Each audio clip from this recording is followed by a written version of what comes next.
Hi friends, please subscribe to Amravati Media and press the bell icon for more latest updates.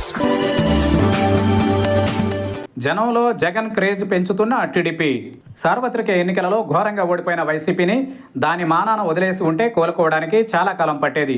అయితే మాజీ ముఖ్యమంత్రి YS జగన్ను త్వరగా active చేయాలని, అలాగే రాజకీయంగా వైసీపీకి మైలేజీ తీసుకురావడానికి టీడీపీ నిర్ణయించినట్టుంది.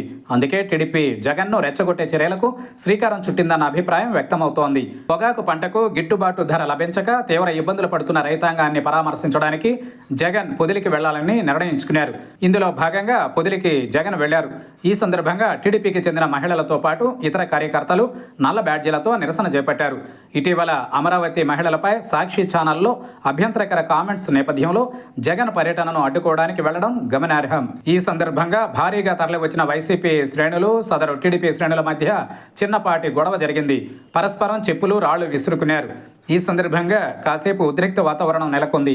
ఇలాంటి చర్యలతో టీడీపీ ఏం సాధించాలని కోరుకుంటుందో తెలియదు, కానీ రాజకీయంగా నష్టపోతామనే స్పృహ కొరవడింది.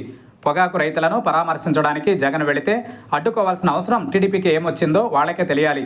ప్రతిపక్షంపై ఇలాంటి చౌకబారు నిరసనలకు దిగితే అంతిమంగా తామే అభాస్పాలు అవుతామని టీడీపీ గుర్తించలేకపోతోందన్న విమర్శ వెల్లువెత్తుతోంది. ఇలాంటి దుందుడుకు చర్యలతో రాజకీయంగా జగన్కు, తద్వారా వైసీపీకి మరింత మైలేజీ పెరగడమే తప్ప నష్టమేమీ లేదనే కామెంట్స్ వినిపిస్తున్నాయి. సార్వత్రిక ఎన్నికలలో వైసీపీ దారుణ ఓటమి కంటే కొత్తగా మూటగట్టుకునే నష్టమేమీ ఉండదు. 11 సీట్లకు పడిపోవడమే వైసీపీకి దారుణమైన రాజకీయ నష్టం. ఇక ఏదైనా ఉంటే పుంజుకోవడమే. టీడీపీ అప్రజాస్వామిక చర్యలతో వైసీపీపై సానుభూతి, వైసీపీ శ్రేణుల్లో కసి పెరుగుతోంది. ఈ వాస్తవం టీడీపీకి అర్థమవుతున్నట్టు లేదు. ఎంతైనా అధికారంలో ఉన్న పార్టీ కదా. టీడీపీ పెద్దల మెప్పు కోసమో మరే కారణమో తెలియదు. ఓవర్ యాక్షన్ వల్ల రాజకీయంగా నష్టం జరుగుతోంది.